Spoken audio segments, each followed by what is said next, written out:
হাওৰাঘাটত দিবানৈশ cricket প্ৰতিযোগিতাৰ সফল সামৰণি 22 গজৰ উইকেটত বেট বলৰ তয়াময়া যুঁজ ফ্লাড লাইটৰ তলত দুই দলৰ আকৰ্ষণীয় ৰন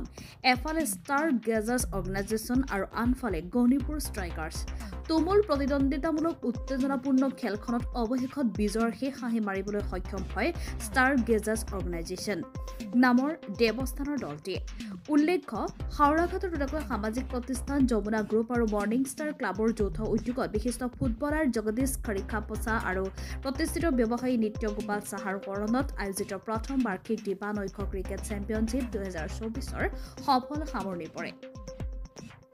কাৰ্বি আংলং স্বায়ত্তশাসিত পৰিষদৰ উপাধ্যক্ষ অজিত কুমাৰ দে হাওৰাঘাট পৌৰসভাৰ অধ্যক্ষ বিদ্যা সিং তেৰণ হাওৰাঘাট আৰক্ষী নিৱেশৰ ভাৰপ্ৰাপ্ত বিষয়া পৰিদৰ্শক নৱকুমাৰ শইকীয়া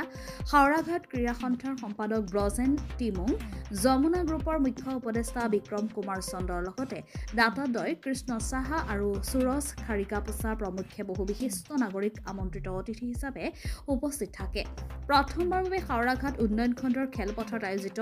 এই দিবানৈশ ক্ৰিকেট প্ৰতিযোগিতাখনে অনাগত দিনত যে ক্ৰীড়াৰ ক্ষেত্ৰত এক ইতিবাচক প্ৰভাৱ পেলাব তাক লৈ আশাবাদী সকলো কাৰ্বি আংলং জিলাৰ উত্তৰ বৰবিলৰ পৰা দীপক দত্তৰ ৰিপৰ্ট পাব্লিক টিভি অসম এই মৰ্নিং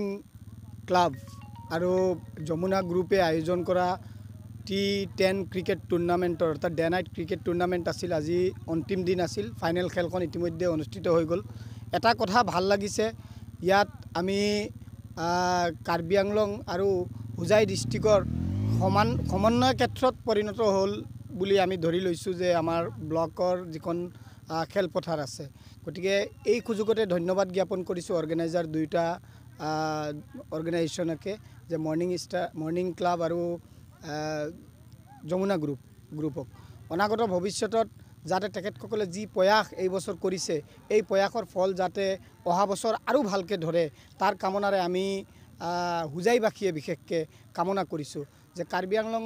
জিলাত আমি আশা কৰোঁ প্ৰতি বছৰে যাতে এনেকুৱা খেল অনুষ্ঠিত হয় আৰু অৰ্গেনাইজাৰসকলে যাতে এই খেলখনক আৰু আগুৱাই লৈ যাব পাৰে তাৰে আশা ৰাখিছোঁ বিশেষভাৱে ধন্যবাদ জ্ঞাপন কৰিছোঁ বিশেষভাৱে প্ৰতিজন খেলুৱৈক যে যিসকল টিমে ইয়াত কমেও 64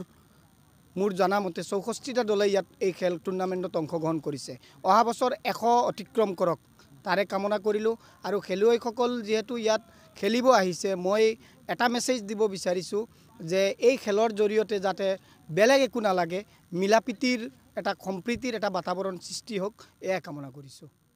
ধন্যবাদ